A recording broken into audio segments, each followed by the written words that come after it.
Hello my darlings, I hope you're all doing very well. I hope you are sitting comfortably, you are cozy and you have your snacks and your beverages. So this is part 2 to my previous video where I talked about the fact that there is a tattoo artist by the name of Jess Fox who come to TikTok to air out her grievances with a very well-known popular tattoo artist by the name of Gia Rose. Jess Fox made a TikTok saying that she spent $6,000 on what she hoped to be a 3-month mentorship from Gia Rose. Gia Rose is a tattoo artist of 20 years. She has a lot of experience. She was on the tattoo TV shows Ink Master and Ink Master Angels. She also has a couple of sponsors and she has a ink collaboration with the very popular and well-known tattoo ink brand Eternal. So she's a pretty big deal. Anyway, Jess Fox in her TikTok said that she only ended up doing 8 days of mentorship when she was promised 3 months, and she was getting let down by Gia quite a lot. There was a few times that Gia said, hey, don't come today because, you know, like this is happening, that is happening, and it was quite a flaky experience for Jess, and Jess kind of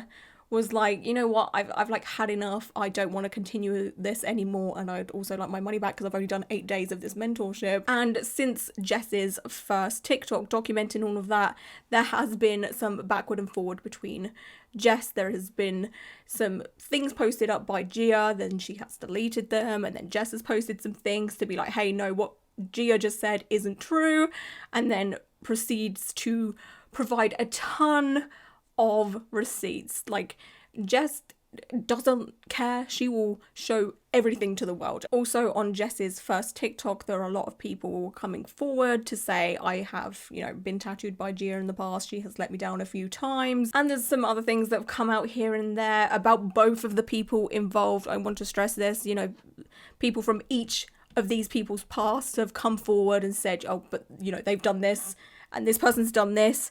And I'm personally just going to talk about the situation at hand with the mentorship because it's just going to get very messy, okay? So anyway, moving forward, for full transparency for everyone, for my involvement, I have spoken to both Jess and Gia since my video. An hour before my video had rendered, so it's actually in the process of being rendered before I upload it.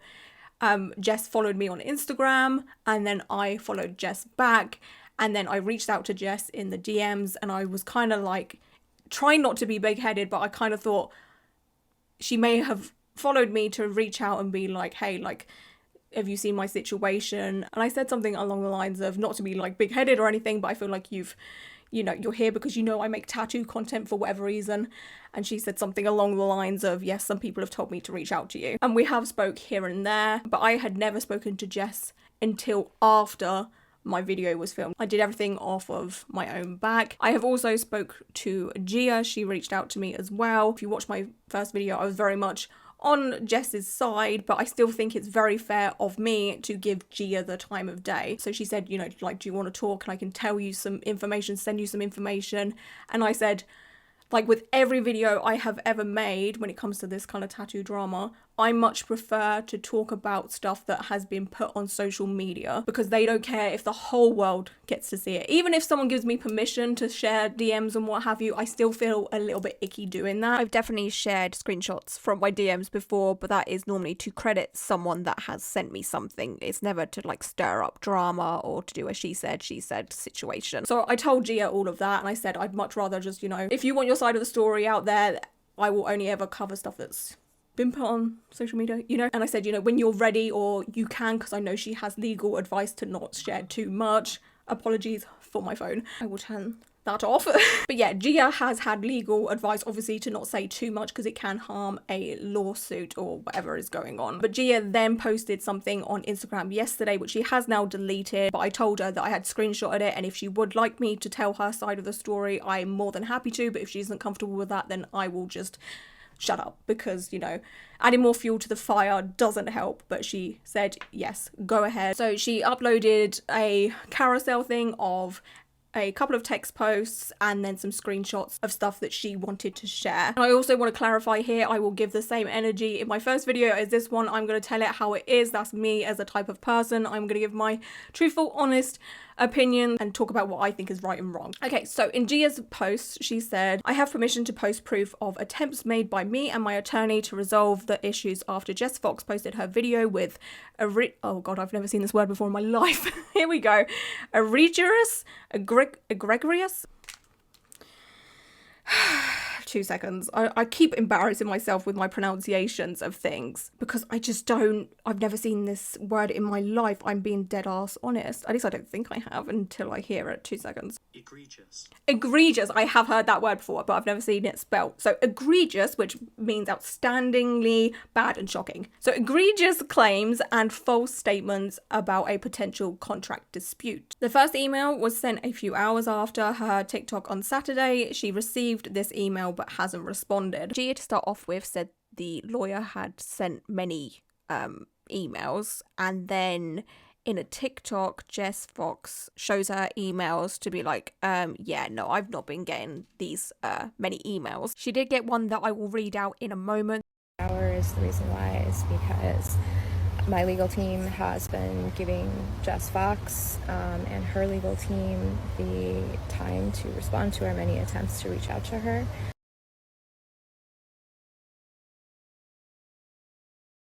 And then the TikTok that I've just shown goes on to show the email that I will read in a moment. And Jess has admitted and said, yeah, I got that email, but where is these other many attempts? Because she just doesn't have them. I asked Jess via text to take the TikTok down and negotiate appropriately. Her response was to demand money in exchange for taking the video down, which I asked if it was blackmail. Now, to me personally, blackmail is a huge claim here because Jess is basically just asking for her money back. She's not asking for her money back and then some to keep quiet about the whole situation. She's just asking for her money back. Jess provided her attorney's information, and since then we have been contacting her through proper legal channels, but she has ignored the emails. Jess has made further false claims, posted my public address, and encouraged harassment. I personally have not seen Jess encourage anyone to harass anyone. All she's done is say, hey, this is the tattoo artist involved. That's it, you know, like she dropped the name basically. And the thing is,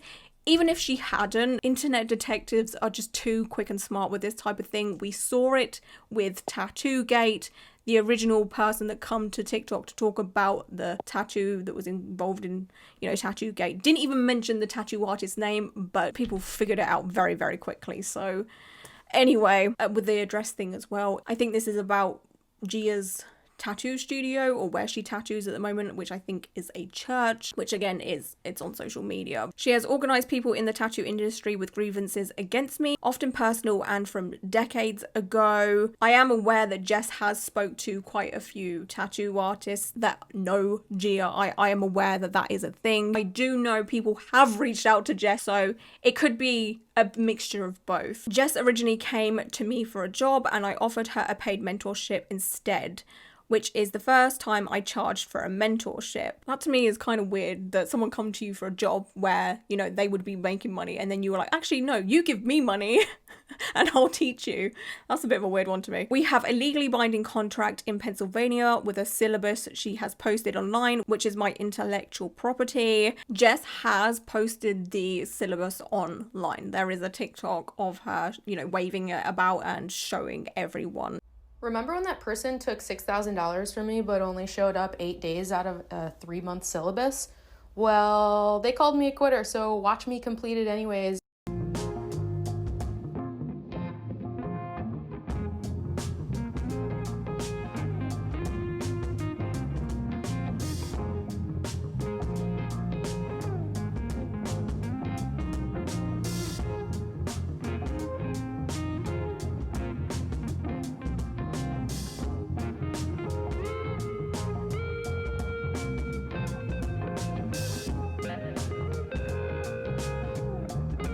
So again, if that is not right, I will call Jess out and say, that's probably not the best thing you should be doing right now. You know, like I wouldn't be doing that. That's just adds fuel to the fire and you are not helping yourself much there at all. I'm just going to say it. Her actions harm the industry and undermine efforts to improve it through education. Again, I feel like Jess has every right to talk about her experience. It is very helpful to those that are looking for mentorships and even apprenticeships, you know, just to make awareness to not be taken advantage of, because that's how Jess felt in the whole situation. This is a contract dispute taken to an extreme, risking our well-being and refusing proper negotiation. Jess completed the first month of mentorship. It was 8 days. There is not 8 days in a month. I had only been in 8 full days because of the first day cancellation and then the 3 missed days in June. And then decided she couldn't continue due to scheduling conflicts outlined in our contract. From Jess's point of view, it was more so that she was being let down all the time. Despite opportunities to negotiate, she has chosen not to. We are giving her 2 more days to respond to our lawyer before issuing a second demand letter. I feel like if that is the case, that is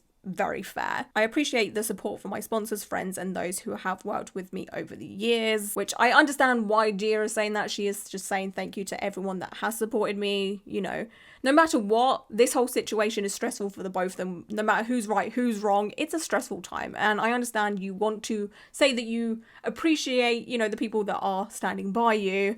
But again, this to me, like I said in my previous video, when she had mentioned this in a video that she had posted and then deleted, when she said the same kind of thing, it is like a reminder to those that are kind of like on Jess's side, I guess, to say like, hi, I'm Gia. I have a lot of friends around me. I have a lot of sponsors. I'm very, very successful. You know, no matter what in this situation, I'm going to be fine. And I feel like it's kind of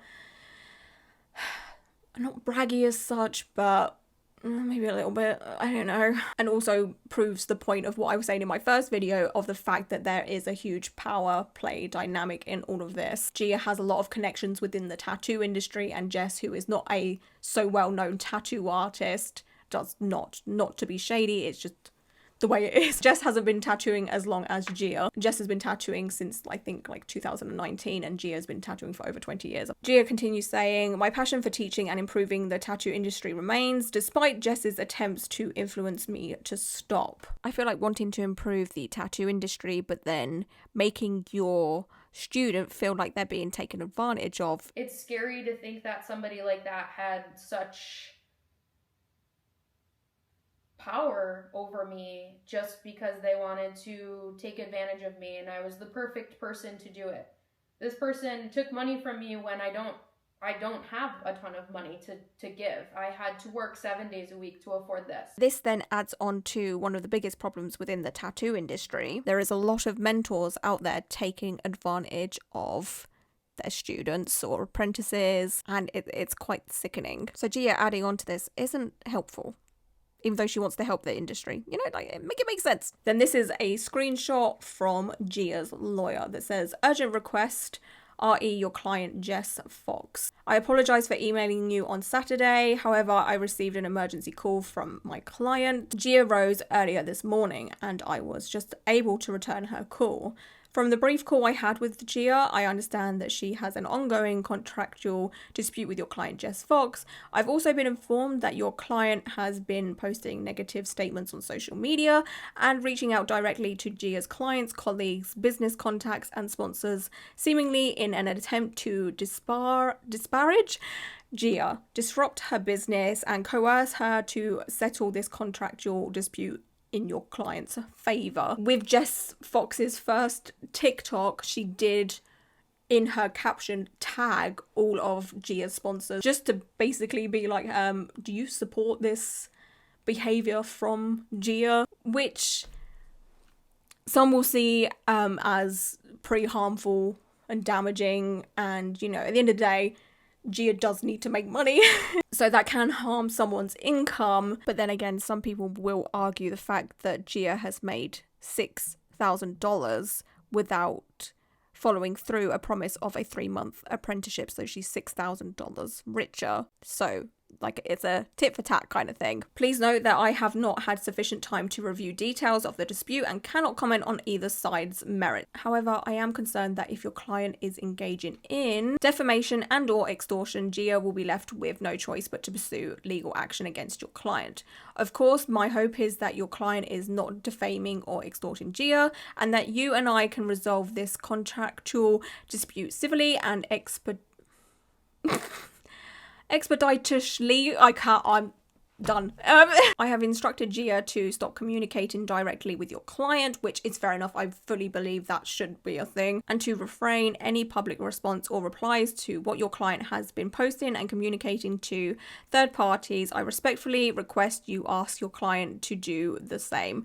I also request that you ask your client to remove all public posts she has already made regarding this matter to limit any potential defamation related damages. If necessary, I can make myself available over the weekend to help resolve this matter. Otherwise, I am happy to discuss early next week. Thank you for your anticipated assistance. So this all happened on Saturday. I'm now filming this on a Thursday, the 18th of July. And since this email, Gia has posted and deleted and posted and deleted. So that's a strange one. And then Gia's Instagram post has a screenshot of a message from, I assume, Jess, that says, I also never once said I wanted to quit, besides saying it's best if we call it, in multiple messages. I said to you it was important for me to get education.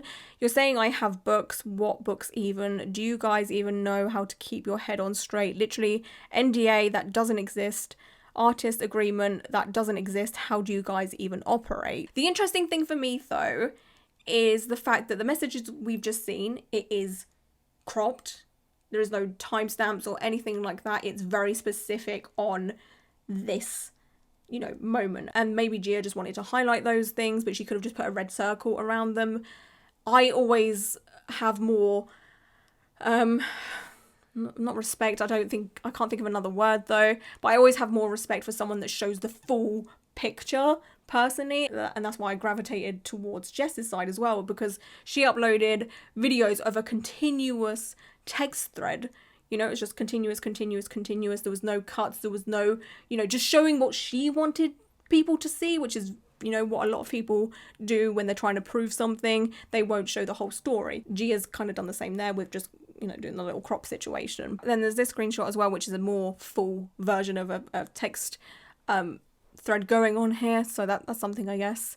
There is an email address here. I am going to blank it out, even though I think it is a public email address, but I'm just going to blank it out just because I don't want to, potentially dox anyone or anything. But it says, there will be no further contact from any of us. You may communicate through your lawyer if you wish, and mine will respond. Please email all correspondence to, blanked it out. Send me your lawyer's information, thanks. I am being sent screenshots of you contacting other artists who are my friends. All of this is defamation, Jess, and harassment. I am asking you to kindly stop, handle it like an adult, and let our lawyers deal with it, Max. And then obviously the rest is an email. And then there is more screenshots, because these aren't like time stamped or date stamped. I'm not sure the order of these or anything, but Jess says, I want my money back, then I'll take it down. Otherwise my lawyer will handle it from here. And I think this has been highlighted because Gia feels like this is blackmail. Again, I still feel like it is Jess asking for her money back personally. And yes, okay, there is a condition to her getting her money back, but I personally feel like that's fair. Jess, my copy was handed to you when I gave you books that first day. We have photos and printouts of your copy that's notarized. If you don't have my copy, it doesn't matter, we have yours. I'm sorry that you're unhappy, but you got education and then quit. That's absolutely your choice, and I have no problem with that. You just texted me a blackmail. Give me my money back for something you taught me, and then I'll take it down. I feel like I'm repeating myself, but again, Jess didn't get the full mentorship. She learnt for 8 days. And again, Jess was unhappy because Gia was being kind of flaky and was letting Jess down quite frequently. And sometimes Jess was already on her way to learn, to the mentorship. If I remember rightly, it's a big distance to drive. I start my drive at 5 a.m. to make sure that I get there at 11 a.m. Another annoyance to this whole thing that I didn't bring up in my first video is the fact that when Jess was meant to have a mentorship day, that means she takes a day off from doing her tattoo job, which basically means she doesn't have clients on that day. So say Gia cancels a mentorship day, Gia is then sat at home twiddling her thumbs and not earning any money. This individual sends me another message saying that there's inclement weather, even though the weather was completely fine, and that I couldn't come out for that week. So that was the first point at which I lost an entire week. Jess, we sent all screenshots to your lawyer to make him aware of your harassment, including blackmail, and reported it to Instagram. My lawyer will be following up. Jess replied, sounds good, we can handle it in court then. You asked me to stop texting you and I'm asking you to do the same, thanks. sure thing jelly bean, which I mean, I am a petty person, but in this type of situation where Gia should probably be a bit more professional, I think the whole sure thing jelly bean is a bit much, you know? Like, I don't know. I mean, I get it. I'm a sassy person as well, though, to be honest with you. I fully believe that they should just stop texting, stop communicating, and just let the lawyers handle it now, you know? Like, and if it needs to go to court, then talk then. But the backwards and forwards is not helping anyone because they are just not meeting eye to eye. It's just like, they're like this. They're just constantly crossing. They're never gonna meet dead on. There's this message, Gia said yes, and then Jess says, here's the one from the class on the left, one on the right I made today, used the 9 and 7 today. That 7 still looks thick compared to the one we used in the class apparently, unless we used 5s that day, but I can't remember. They're talking about needle sizes, by the way. Locking my arm is hard with those curls because they're small. Without knowing the formula, I'm like a train of the tracks. That hair formula is wicked. Good on you for figuring that one out because it beat my ass down. I'm excited to try again. Not super happy with it, but that's okay. I know I just need more practice. And I think this text message is just to prove that, you know, Jess did learn something here, which of course, because, you know, she did the mentorship for 8 days, she was going to learn something, but not everything that she was meant to learn within the 3 months. And then this is the caption to the Instagram post. It says, statement of relevant details, proof of Jess dodging my attempt to handle her grievances properly, proof of extortion to take down harassment in exchange for money. Again, in my personal opinion, what Jess did was just making awareness for a situation she has been in. Again, I will remind you all, Gia did the exact same thing when it come to Tattoo-gate. She had very strong opinions about everything that happened within Tattoo-gate. So she should surely understand what Jess was doing here. I don't know. Proof she sent us and we sent her lawyer information. Proof she was learning, happy and practicing with my work until she wasn't. So Jess, where are you and why haven't you tried to negotiate from the immediate request to do so? My lawyer requested we block out their names. Jess claims she never quit, but said it's best if we call it. Any person would interpret that as quitting, which I do understand. Sometimes people say it's best if we call it when they're having, you know, an argument or a disagreement. And it's kind of to say, is this going anywhere? Are we going to resolve this thing? Maybe that's just me. I don't know. But to me, if Jess said, you know what, screw this, I'm done, that to me is like a quit. I can understand both sides of things, to be honest with you. I don't know. Because Jess was like, I didn't quit. So I first got the screenshots 21 minutes after Gia posted. And then 6 hours after she had messaged me saying I've posted up all the proof and stuff. So I went back to the post, just have a look at it again, just to see if it's still there. And she had added on to her caption. The add-on is, clients, thank you to everyone who has called, emailed and been supportive with your stories of great experiences. I was made aware she was posting negative feedback from clients about me, all obscured. I don't feel like that's fair personally to say all of them are obscured. You know, some of them may be, but some of them might not be. I do not know if they are legitimate clients or not, which again, sometimes with this type of thing, people do bandwagon and just make up nonsense for the sake of making up nonsense because they just want to be involved in a story. But then again, there's still a chance that there is truthful things being said by people that do have actual experiences with Gia. I am immune compromised and have a medical disability that lands me in hospital occasionally, and the pandemic was especially hard. For this bit, I do have a little bit of a soft spot for Gia because I, like I said in my first video, have followed her for over a year at this point, and I know from following her, she does have quite a few medical problems. It's obviously not my place to, you know, tell her story or anything like that, but I have seen, you know, she has been going through some things, and coming from me, someone that is unwell every single day, there is not a single day that goes by at the moment where I don't have a symptom of my, you know, chronic illness, and I have other things that are going on now as well. Anyway, I just have a soft spot for people that do go through health issues, and I know because I go through it myself, obviously don't have what Gia has, we don't have the same illnesses, but I can be empathetic of it all. I just know how much it sucks when your body is like, you know what, not today. We need to lay down today, or, you know, that tattoo appointment you've got today, no, you need to cancel it because you just physically can't do it. Obviously, that is incredibly annoying for clients. I've had tattoo appointments being cancelled on me before, and I mean, I'm an understanding person, so I'd never,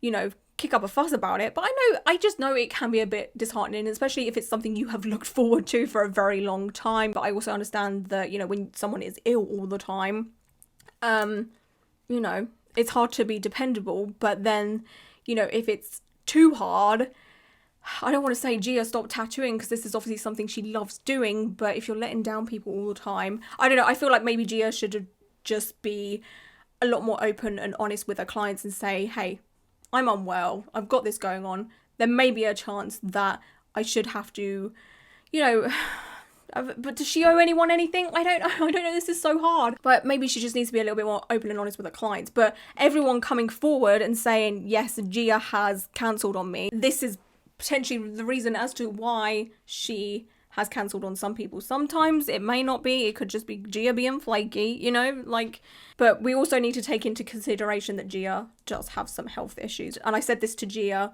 I said, I'm glad that you have mentioned this in the post here so I can actually talk about it and put it out there, because again, I don't want to put, you know, people's medical histories out in a video without them really addressing it themselves in this type of situation. And of course, some of these cancellations also could have happened over the pandemic, because we all know the tattoo industry was very hit and miss throughout the early days of COVID. And of course, I'm very aware that COVID is still a thing, but everything is kind of like opened back up now when it comes to businesses. But to start off with, it was very much, you can close now, you can open now, you can, like, it was very backward forward in the UK anyway. This is obviously happening in America, and it was maybe a bit different over there, but I feel like for most countries it was open, close, and that is obviously out of Gia's hands. Anyway, compassion and understanding from all of you over the years makes those of us who live with this stuff able to enjoy a full and happy life. Thank you. I feel like some of the comments are probably going to be like, oh, Gia's only saying this to gain sympathy or to make people feel sorry for her. Yeah, possibly, maybe, but it also gives us a better understanding of, you know, what's going on in Gia's life and as to why some of her appointments have probably been cancelled and why so many people have come forward. So like I said, all of that was deleted by Gia, which she told me she was going to do, but she knew I had the screenshots. But 5 hours from when I'm filming this, Gia posted up a reel. It's basically of her like smiling. There's not much to it. She's just in a car and she smiles. And then within this reel, it says, pro tip, new post. And then there is this massive caption added onto it. It says, pro tip for tattooers. We are often seen as celebrities to some, but I've never felt that way. I mean, what does being a celebrity even feel like? I don't know. But with Gia, she has been on one of the biggest tattoo TV shows. She's a pretty big deal. As she is known as, say, who's the best example? I don't want to say Kat Von D, but I want to say Kat Von D.